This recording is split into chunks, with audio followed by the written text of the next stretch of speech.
Bonjour. Bonjour. Bonjour.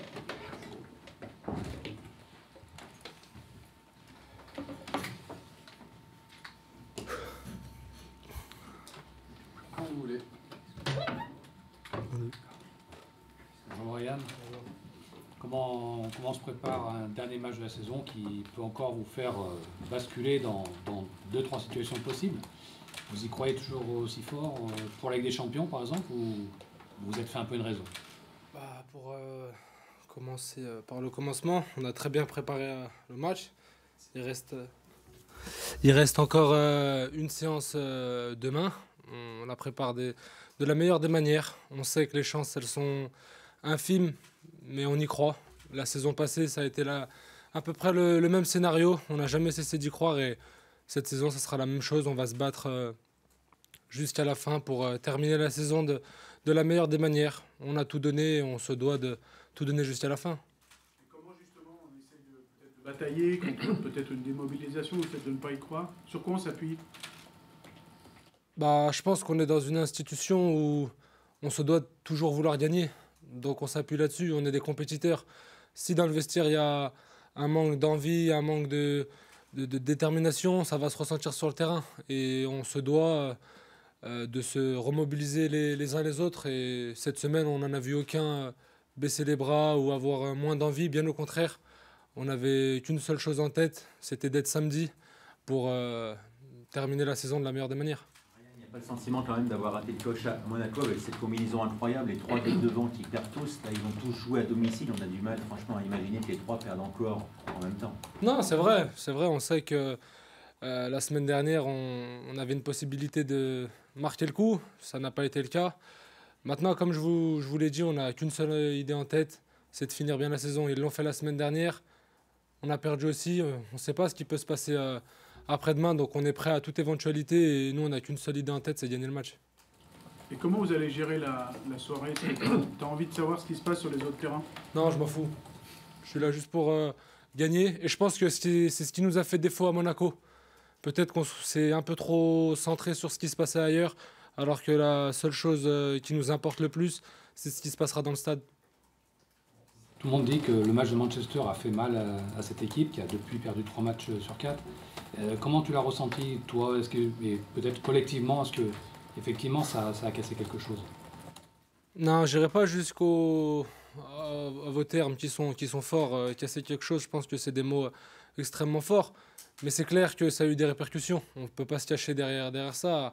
Après les 114 minutes de très très haut niveau qu'on a faites, je ne peux pas nier le fait que oui, ça a eu des répercussions. On a beaucoup été déçus. Après, on a essayé de rebondir parce qu'on est des joueurs déterminés, on est une équipe déterminée et surtout on a essayé de faire preuve de cohésion pour s'en sortir.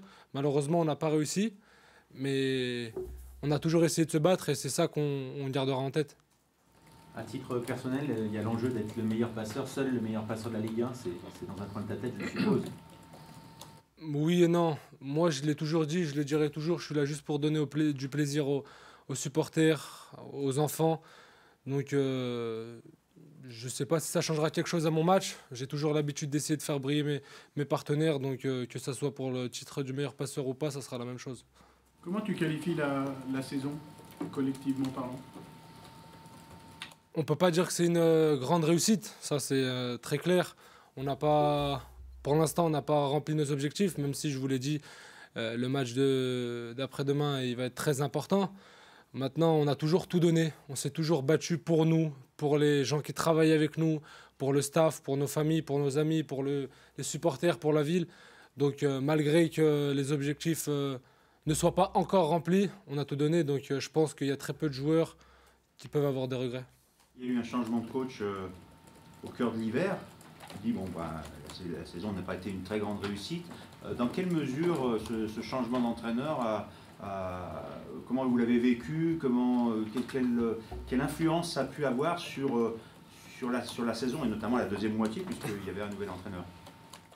En tant que joueur, en tant que collectif, on essaye de s'adapter tout le temps. Donc on a essayé de l'apprendre de la meilleure des manières, même si c'est jamais simple de changer d'entraîneur. Et c'est des choses qu'on connaît depuis maintenant longtemps au club, donc on essaye de s'adapter tout le temps, d'être toujours meilleur, que quand un nouveau coach arrive, on nous donne de nouvelles consignes, de nouvelles lignes de conduite qu'on essaye de suivre. Et je pense que c'est ce qu'on a essayé de faire pour M. Fonseca. Sur un plan personnel, comment tu juges ta saison? Est-ce que tu as l'impression quand même que tu as passé un palier cette saison? Oui, je pense avoir passé un palier. Parce que, comme vous le savez, je suis critiqué par beaucoup d'entre vous depuis mes débuts. Vous avez tous été impatients, tous été durs avec moi, ce qui est normal. Mais aujourd'hui, je considère ma saison bonne, même si je sais que j'aurais pu nettement mieux faire pour aider encore plus le collectif. Donc je suis heureux d'avoir fait une saison comme ça à l'Olympique Lyonnais. En quoi tu sens que tu as progressé cette année? Bah déjà, vous me critiquez moins. Ça, c'est déjà pas mal. Donc ça en dit long. Donc, sur à peu près tous les plans. J'ai essayé de prendre de chacun, d'aider surtout beaucoup mon prochain, d'aider beaucoup mes coéquipiers. Et je le dis et je le redis et je le répète encore, surtout donner du plaisir. Moi, je suis vraiment un joueur qui... Je l'ai dit plein de fois, je m'en fous des stades, je m'en fous de beaucoup de choses. J'ai juste envie que les gens, à travers leur télé ou au stade, ils prennent du plaisir. Et je pense que c'est sur ça que j'ai passé un cap. Tu te fous des stats, mais le scénario qui serait sympa, ça serait ta 11e passe d'Est pour le 200e but d'Alexandre Lacazette. Ça serait vraiment magnifique parce que on sait que ça sera le dernier match d'Alex. Et j'ai qu'une seule envie, c'est qu'il finisse en beauté. Il le mérite amplement. Et je vais tout faire pour qu'il marque 200, 201, 203, 204. Est-ce que tu as pris... concernant Alex, qu'est-ce que tu as envie de dire à son égard?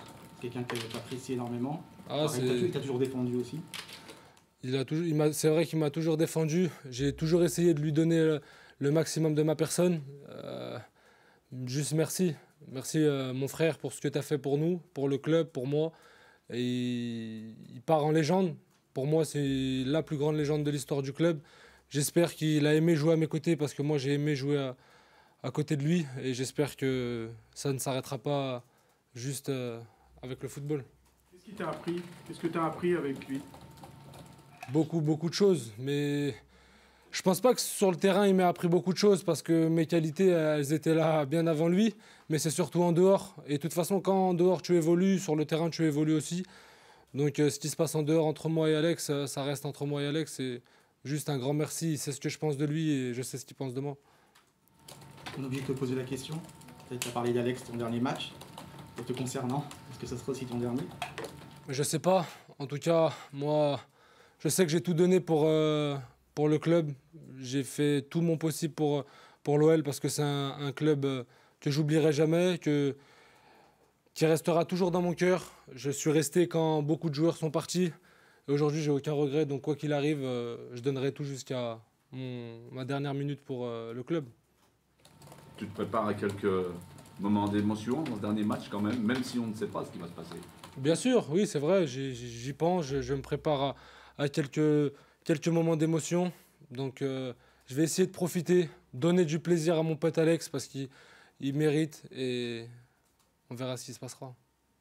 Plus largement, on peut imaginer une ambiance un peu particulière autour de l'équipe avec toutes les questions autour de l'avenir du club. Est-ce que tu crains que ça déborde un peu en tribune et qu'il y ait une atmosphère un peu négative? J'espère pas. En tout cas, si moi j'ai un mot à faire passer aux supporters, déjà je vais commencer par leur dire un grand merci pour la saison qu'ils nous ont fait passer parce qu'ils nous ont toujours supportés, ils ont toujours été à nos côtés. Maintenant, sachez, les supporters, qu'on a tout donné. Tout au long de l'année, on a fait notre possible pour être les meilleurs. Il n'y a jamais eu un écart pour se reposer ou pour être attentiste. On a vraiment tout donné pour le club. Donc si vous pouvez aussi continuer de nous supporter, ça nous fera le plus grand bien et on continuera de tout donner pour vous. Est-ce que justement toute cette atmosphère au niveau des finances, notamment tout ce qui est dit, tu sens que ça a peut-être un peu gêné dans la saison, vous au niveau du sportif? Je pense pas. Sincèrement, je ne pense pas parce que j'ai eu la chance de connaître beaucoup de vestiaires, beaucoup de joueurs qui sont passés et j'ai jamais vu un vestiaire comme le nôtre être aussi insensible à ce qui se passe dehors. On a vraiment une bonne cohésion, on n'en a jamais parlé. J'ai pas le souvenir d'avoir entendu quelqu'un parler de il se passe ci, il se passe ça à droite, à gauche, donc je pense pas que ça a pu nous toucher ou nous affecter. Bon, un mot quand même simplement sur le match en lui-même. Bon, c'est vrai que, on expliquait tout à l'heure, vous êtes sur une série de pas très positive. Comment tu le vois ce dernier match aussi? Déjà techniquement, sur le plan collectif, comment vous l'abordez un peu ce match? On l'aborde extrêmement bien. On est conscient de nos qualités. On y va pour donner du spectacle, parce que le football, c'est avant tout un sport pour donner du plaisir. Donc on a juste envie de profiter de ce dernier match, vraiment donner un beau jeu, un beau spectacle, essayer de mettre des buts, ne pas en prendre et finir sur la plus belle des manières. Ryan, juste une dernière question qui est un petit peu en dehors par rapport au Paris Saint-Germain qui va jouer la finale de Ligue des Champions, sans parler sur ton avenir, voilà, mais tu connais beaucoup de joueurs du PSG, vous êtes vu aussi au trophée. Est-ce que tout le monde va être derrière le PSG finalement sur cette finale? Bah oui, je pense que tout le monde va être derrière le PSG. C'est un club français, donc on espère qu'ils vont remporter ce grand trophée. Pour ma part, j'ai beaucoup d'amis au PSG, j'ai beaucoup d'amis à droite, à gauche, dans plein de clubs. Donc si je devais aller dans tous les clubs où j'ai des amis, je ferais une tournée des zéniths comme les chanteurs et je serais cuit. Donc non, si je dois faire des appels du pied à des clubs, c'est que ma carrière elle prend un très mauvais tournant. Donc j'ai juste répondu à la question d'une manière humoristique. Je sais que quand c'est moi qui parle, ça fait souvent parler, pardon.